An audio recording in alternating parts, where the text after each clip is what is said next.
what's up, everybody? And you know what time it is. You're locked back into the Little Miss Entertainment Show. And all of you out there that are listening, I want you to know that you are a Wonder Woman. Today, we're going to be interviewing some great actresses and actors from the movie Professor Marston and the Wonder Women. Now, that's plural, right? You have to see. Stay tuned.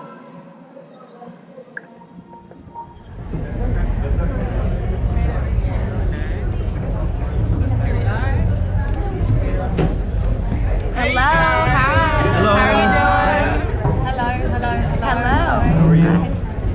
I'm so excited whenever I see you. Oh, thank you. Special day. That's right. How are you guys doing today? Good. We're just waking up, honestly. Yeah. Just kind of, Right? The weather doesn't make it any easier. no, it's like, This is Rebecca. This is your. this is kind of our weather, isn't it? Oh yeah. I don't think it's Except mine not with the anymore. warmth, the humidity that we're not used to that. Yeah, we're used to the rain. Brits. Well, Semi. sorry. Semi. Well, It's fine. It's British fine. fine, just not English. Okay. So I have a question to start off with, I guess. Just sort of what inspired you to sort of write and tell a story? Like, what made you choose this story? Because it's an incredible story. I mean, first and foremost, I was a Wonder Woman fan from the jump, like from the get-go. I think I was trying to figure out my original Wonder Woman moment. I think it was a lunchbox, Yeah. I think, but we all kind of agreed that it was the Linda Carter television show Yeah. that really kind of, sealed.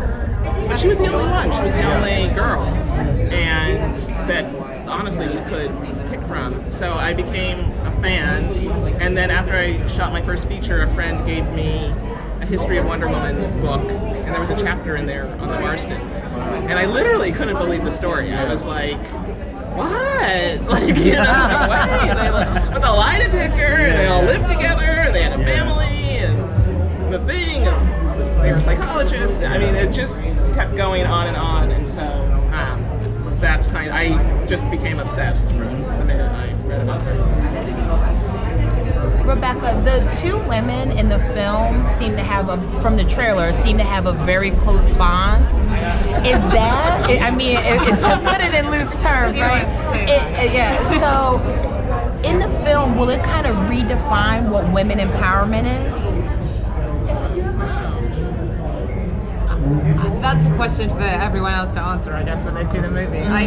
I do think that there is something incredibly radical about the storytelling in this movie, and it's certainly the thing that drew me to it. Because I think that to tell a story about an unconventional love relationship and not make it the central focus of the story, or make it the problem of their relationship, as in X is jealous of Y, or W is jealous of Y, and X is jealous of Y. Like, it's to not do that, but actually tell a story of a love relationship that is thwarted by external factors, which, like whether it's society won't accept them, or actually on a much more base level of how are these people going to pay the bills, raise children, like live in the world and exist. I think that's actually radical, because it doesn't make a comment on, it's not a sort of let's look at these people and aren't they crazy, and oh my goodness, it's not detached or alienated. It's actually, it takes you along on the ride and says, love these people and accept that they are in a real loving relationship. And I think that is truly astonishing. I can't think of many films that dare to do that. Even if it is sort of quite, it's quite a conventional romance in a sense, but what isn't conventional is the story, and that's radical, and I love that. So in that sense, yes, because I think some people could look at this story and kind of go, what about this, and what about that, and what about the bondage element, and what about did he just sort of rope in his wife to accept the young lover, and shouldn't we all be judgy about that? And I say that's not really feminist, because actually, what if there is nothing to say that the women weren't into this too. And that is empowering. Like if you tell that story and you tell it real and not in a titillating male gazy sort of way, but you tell it in a sort of real, true, honest, organic way, then that is like, right, okay. I have one follow-up to that. So you made mention of the family aspect of it. Yeah. Will we see a different sense of gender roles? Because there is a family aspect in the film with all three of them. Oh yeah, I mean, I suppose they get.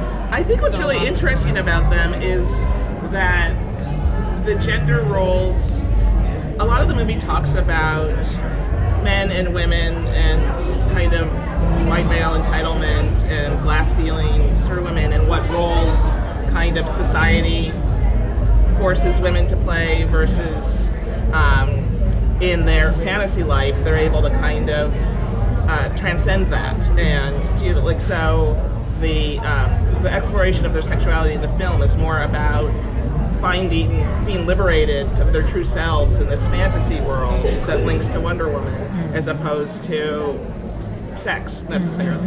And then it's kind of the reality where they're doing. So I do feel like the film talks a lot about how restrictive the roles and the unlevel playing field that the women have to operate on versus Marston. From the outset, we talk about Elizabeth not being able to go to Harvard. Yeah. You know, that sets up the period in which this film is based. It was a very unequal time for men and women. And he was a champion for women's rights. You know, something that's not really, you know, understood or remembered about Marston is that he wrote Wonder Woman as feminist propaganda for little boys to accept female authority. It's like, and he believed that. Yes, and he he believed that within his love relationship, Yes. as portrayed by us. Which was then threaded into his theory, his psychology theory of the disc theory, where he believed that women were inherently loving and nurturing, as opposed to men being anarchistic and violent. So He he pretty was much very thought aware of women it. should rule the world. Yeah. And that but he would was bring also, peace. you know, Yeah. there are moments in the film where you see when they are a family and they're in that house and the doors are closed. There's this beauty between the three of them and their children, and he admires it and he loves it. And these are the perfect, you know, they're his test subjects in a way. He's able to observe women in naturally supporting each other and loving each other and loving him as well. And so, Yeah, like as in a different way of ruling. Yeah. You know, it's not as in we're loving and nurturing and therefore we should be submissive. It's more like how do you use that to be a ruler? yes, Like- yes. He really was very like practical. Like the world was at war with Hitler, and he really thought if women could be put in charge, we could stop war. He was like in a very literal way. He was like, we need to stop all. And he'd been through World War I and seen all the death and carnage, and he was like, we have to stop this. Very literal, and we could do that by changing hearts and minds. And you know, so that was it was a very active. Like endeavor that he was trying to stop. Wonder Woman for president. Wonder Woman for Yeah. president. Exactly. Well, Wonder Woman's been a hero to millions, but who have been your own personal heroes in your life? You mean like fictional No, heroes, just or whatever, whoever you felt has inspired you or been, you know, a big part of your life. It could be real or fictitious. Oh, I mean, some of my heroes are sort of my granddad has always been just like, I just love being around him. He sort of gives off this incredible energy and very content and happy to walk the hills of South Wales and stop at every pub and have a pint. And Always good. he's been a great dad to his 6 children, and he's still here and he's still as vibrant and happy and pleasant as he's always been, and I admire him for that. Yeah, that's probably my hero. I was named after Angela Davis, actually. So yeah, so she's my hero. It's a good one. It's a really good one. I was named after Rebecca West. It's like a slightly more obscure one. Travel writer and also a feminist, actually. A very kind of radical good one. So like also a traveling feminist. Yeah. So yeah, I'll take her. But I don't know. I have a lot of heroes. Actually, in relation to this, I would say that Elizabeth Marston, I'm playing a real person, but what is known about her is limited, and I'd say that I probably owe as much to that I picked up in the writing that reminded me of some of my heroes, like Catherine Hepburn and Myrna Loy and Betty Davis and Barbara Stanwyck. I would say those are the kind of top 4. And I probably owe quite a lot of my interpretation of Elizabeth Marston to those heroes of mine as much as I do everything else. I'd actually want to kind of go back to the male gaze. So what I loved about this film is that I felt like the core of the relationship with Thurple was actually Olive and Elizabeth. And I thought that oftentimes a lot of criticisms with film, especially when they're showing kind of queer relationships, is it's done through a male gaze. So for you, being a queer creative and being a queer writer and director, what do you think is the importance of having that and showing that on screen as well? Really damn important.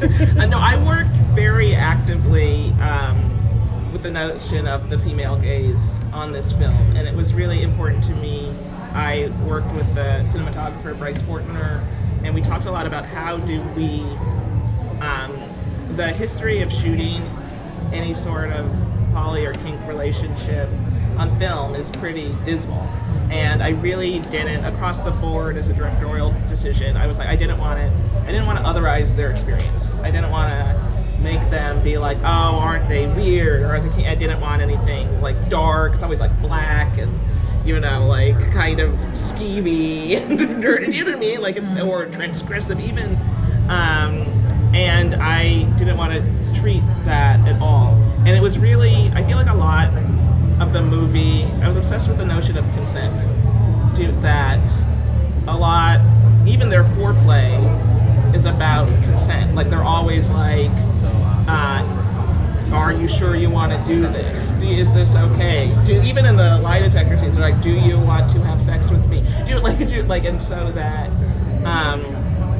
that I found that was ultimately way sexier than what they were like actually doing. You know, and I really spent a lot of time. I feel like a lot of times when sexuality is portrayed on film, or especially sex scenes, they, like everybody's acting and directing, and then the film stops, and they shoot the sex scene, and then they resume the film, basically. And in this relationship, it was really important for the actors. That was a really important component of their relationship. And so I think you feel that it's not exploitative and it's not just gratuitous. It's really about their connection. And so I think that really comes across, and I'm happy that people are receiving it that way. Pardon for the interruption. We have time for one more question. So I actually have a question about promoting this film at New York Comic Con. Obviously Comic Con is a place where a lot of people can be accepted of different, sexualities, different genders, and just from all walks of life. Can you talk a little bit about wanting to share this experience with the fans upstairs? I've been really obsessed because I consider myself, like a queer nerd, basically, and it was very important to me when I was approaching this that I respect Wonder Woman the character and Wonder Woman's fandom because I was a part of it, and that was kind of my North Star in making this movie. And so I was very I remember when Annapurna picked up the movie to distribute, I was like, we have to go to Comic-Con. I was just like, we have to go to the Wonder Woman fans first, and we have to go to New York Comic-Con, and we have to talk to the people who love Wonder Woman. And it's for everybody. Like, I really hope everybody, but I myself feel a deep connection to Wonder Woman, and I felt that it was really important to share that kind of first and foremost with Wonder Woman fans.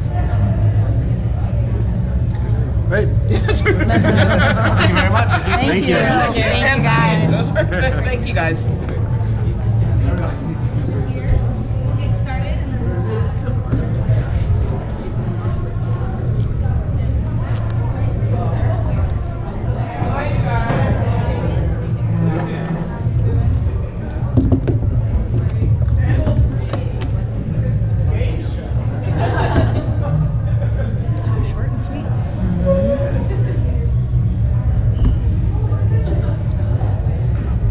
Thank you guys so